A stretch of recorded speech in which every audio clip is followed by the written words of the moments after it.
When trying to find the horizontal asymptote of a function, you can take the limit as x approaches positive or negative infinity.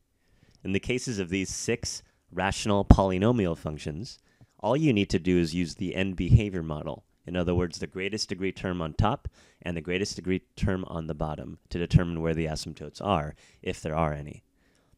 The first situation to look out for is where the terms of greatest degree are tied in value. In this case, g of x here has the greatest degree term of 3x squared and negative 4x squared, meaning the answer for this one will simply be the coefficients of the greatest degree terms.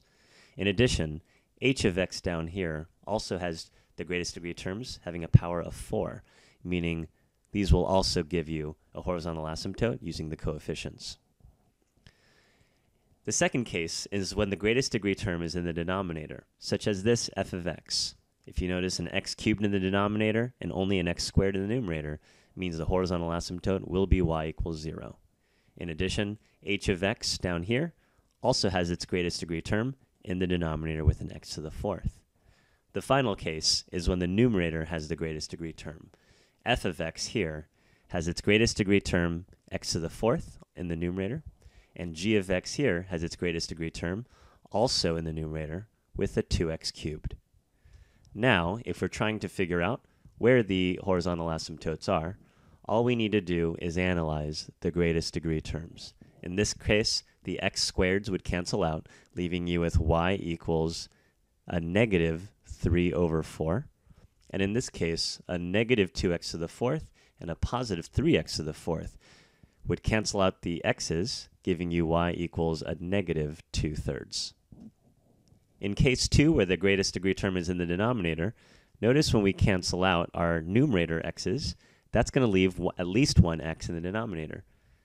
The end behavior model 2 over x has a horizontal asymptote of y equals 0. Also in h of x, if you took positive 2x squared and x to the 4th, once again the x's in the numerator cancel, leaving you with 2 x's in the denominator.